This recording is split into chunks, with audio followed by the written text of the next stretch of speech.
Hello and welcome to another hour of Devastation Draft League. This is Old Man Poole. Unfortunately, Twitch is down today, so I am just recording for all you guys. Isn't that sweet? I've got a couple of good picks here. I'm pretty sure the Adorned Pouncer is the pickup out of this pack. This is just an absurdly good card. Great is a 2, well, kind of a 2/2 for 2 mana, and later on turns into a really nasty threat. Just a 4/4 Devil Strike is really tough to deal with. Farm to Market's also high on their pick order, so is Ambuscade. But I think the Adorned Pouncer is actually better than both. Other good cards are like Unraveling Mummy, Dauntless Haven. There's some good stuff here, but I think Adorned Pouncer is miles ahead of the competition. Ooh, well, that's a little bit surprising. There are definitely cards I would take over Resilient Kenra. Wow, passing another Ambuscade though. A little bit rough. I think Resilient Kenra is better than Ambuscade, though. I mean, there are definitely some uncommons I'd take over, but it is a very solid card. So I think we're happy to pick that up here, even though we're passing our second Ambuscade. Some good green, and actually still passing some good white, too. But I kind of like just taking our best cards in the colors when we're getting just started, and Resilient Kenra is obviously great. So pick that up and see what ends up being open for us. Okay. A little bit less immediately obvious pick here. I do like Ronus the Stalwart, I like Solitary Camel, I like Vizier the Anointed a fair amount, that might be the pickup. Firebrand Archer is good, Puncturing Blow is good. Puncturing Blow is probably better than Ronus the Stalwart, probably better than any of the commons. Assuming we're kind of keeping open with our colors. I do like the Wall of Forgotten Throws a lot in some matchups too. I think I'm tempted to take the Vizier. It's likely to go very well with either of these two cards. Pretty powerful on its own. I think there's a lot of upside in that. Oh, there's another one. Desert of the Mindful is also good. Feral Prowler is also good. I think we'll take another Vizier though. Again, if we end up blue-white or blue-green, those are both great cards. Yeah. Not unhappy with double Vizier pickup. Okay. Yeah, I think I'm gonna pick up the Sunscourge Champion. We're just gonna be like Eternalized.deck here. Seems pretty good. Not seeing tons of green at this point, which is fine. Resilient Kenra was a good second pick, I think, but because we passed a couple of Ambuscades early too, I'm not in love with what I think we'll be seeing in the second pack. But Sunscourge Champion is probably the best card in the pack and fits really well with our theme so far. Okay, here we divide a little bit. There's a lot of red here that's quite good. Firebrand Archer's powerful effect. Cursed Horde is a little bit interesting if we end up in a sort of a Eternalized sort of deck. The Horde does work well there. Yeah, maybe.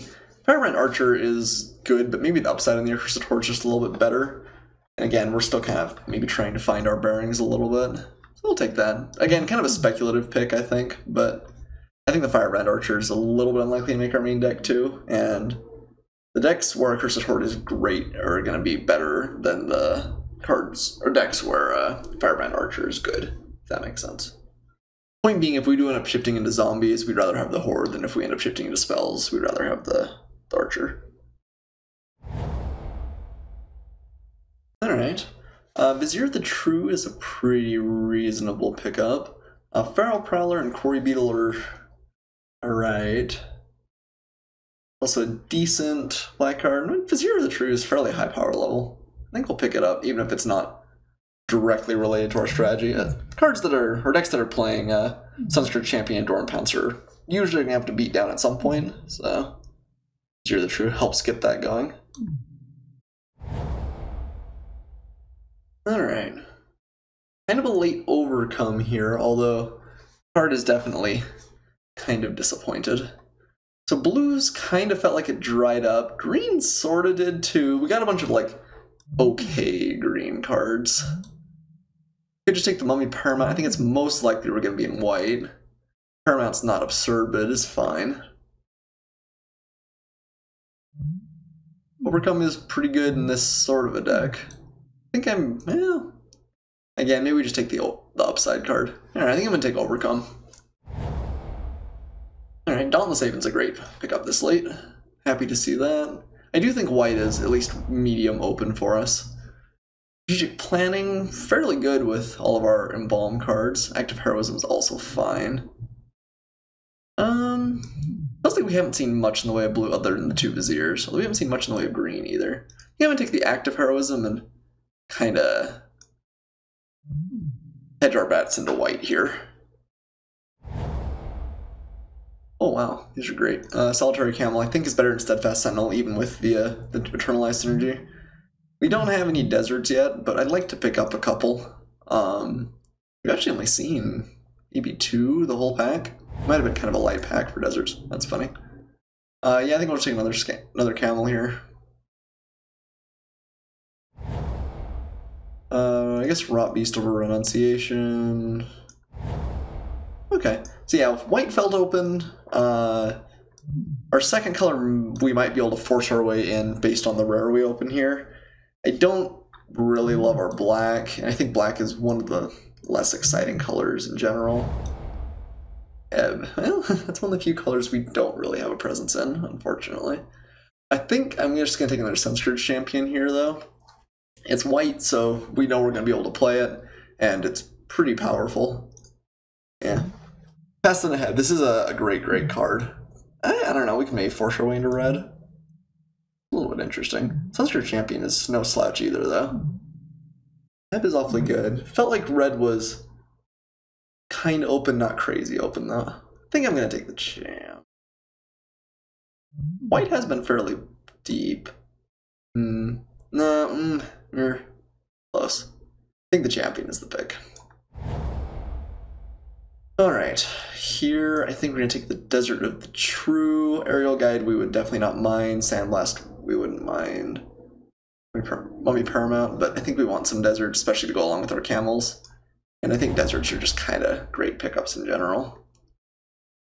Okay, so we could take the Desert of the Mindful and say we're going whole hog on this Eternalized theme. We do have 3 good Eternalized creatures right now. Vizier the Anointed is pretty good. I think that's better than our green.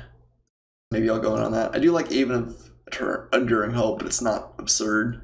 And I kind of want the blue synergy with the desert as well. I'll pick that up.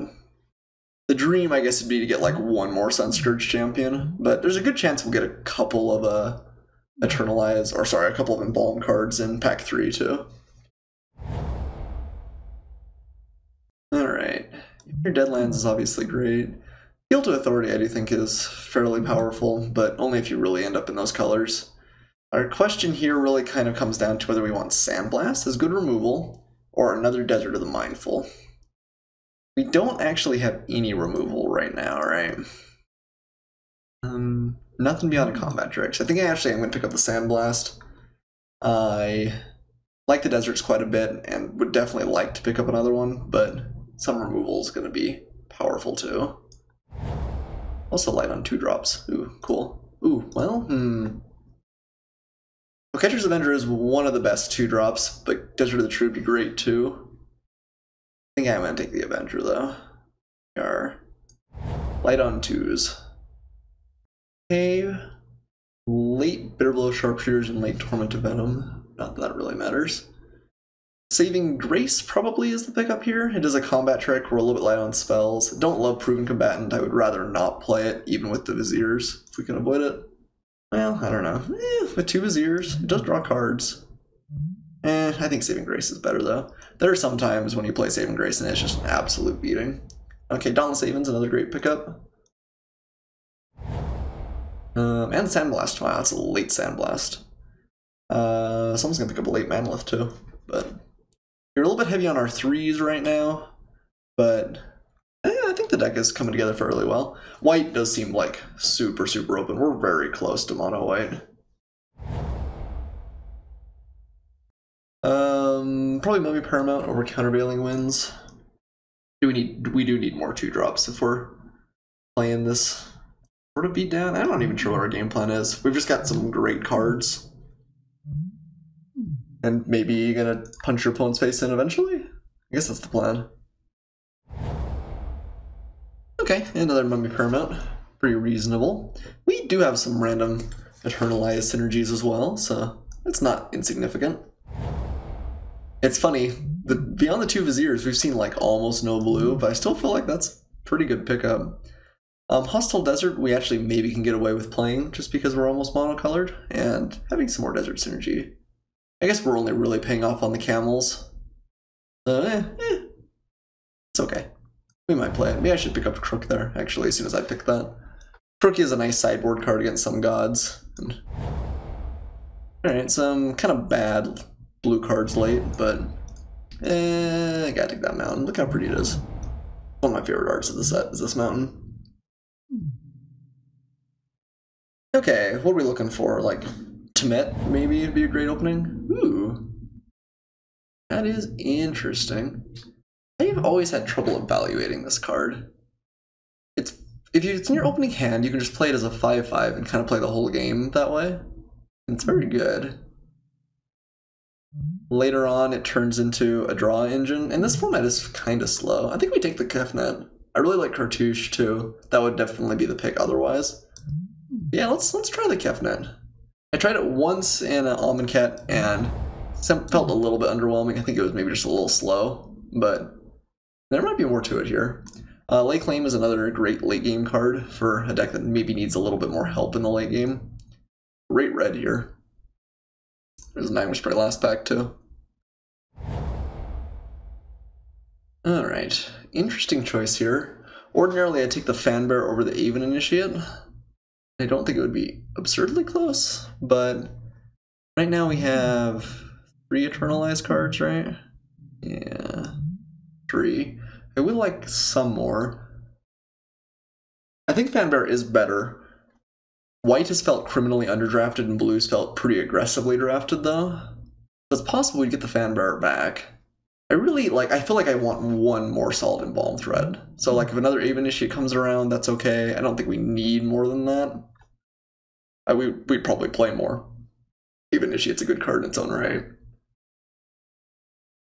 think I'm gonna take the Initiate. We're gonna hope the Fanbear wheels. That might be a little bit suspect. That's bad. Playable, kind of playable. There's a lot of cards here that could make it, I think, though. Let's see if that Fanbear comes back. Like I said, maybe a little bit suspect, but we're going for it.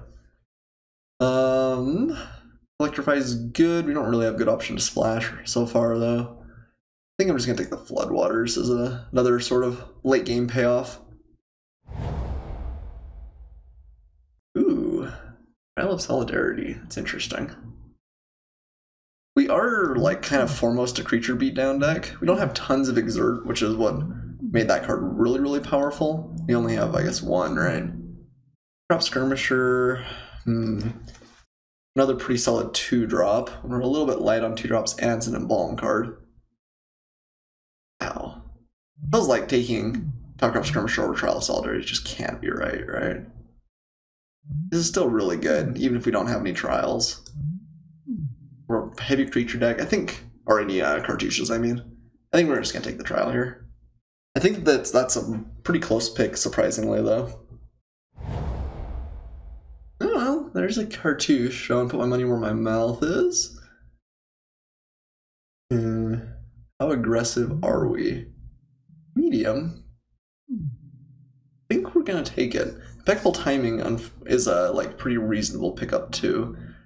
But Cartouche of Solidarity and Trial of Solidarity have the potential to just kind of steal games now and again.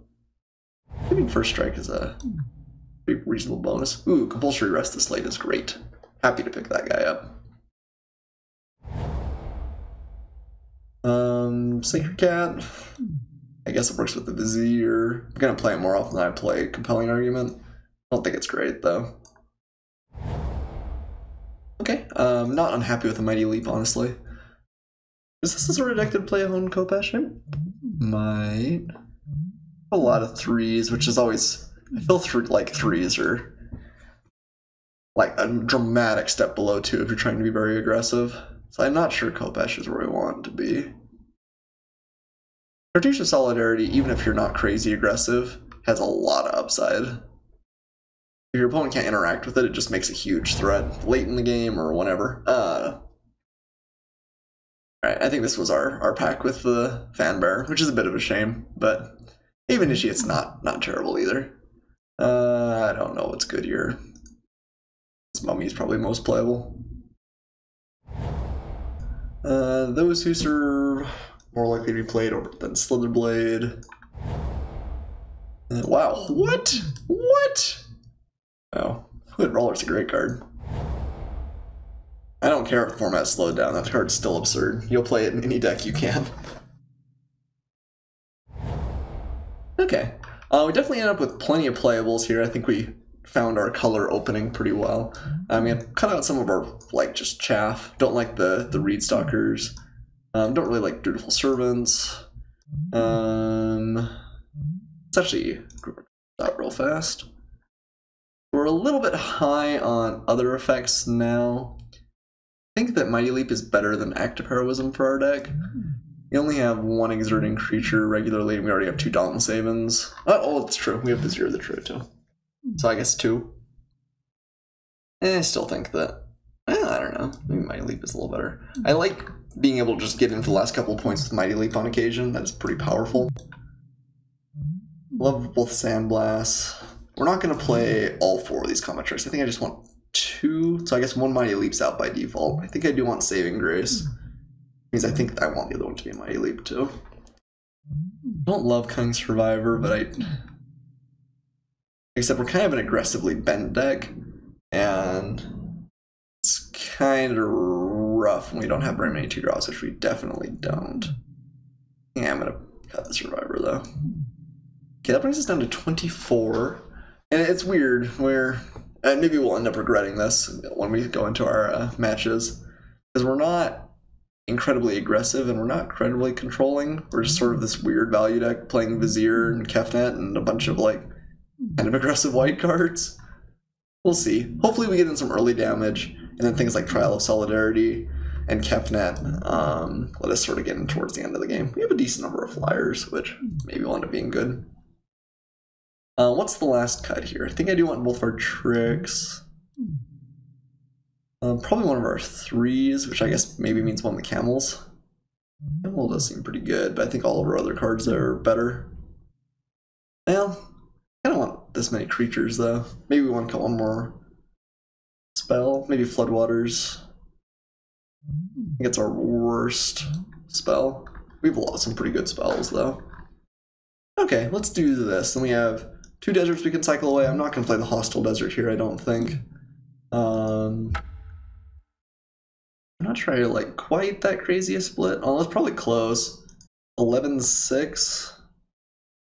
We do have double blue. Kefnet wants us to have multiple blue. I always feel worse or bad like going much more than 10-7. I do want to play all my cards. It's not like we have tons of double white. Sometimes we'll have 1 white card, want to play Cartouche too. But let's look at a 10-7 here. Okay, I think the deck's pretty sweet. I'm not quite sure how to evaluate it, which sometimes is a bad sign, but let's see if we can't stick it to our opponent here with a bunch of Sunscourge champions and Viziers.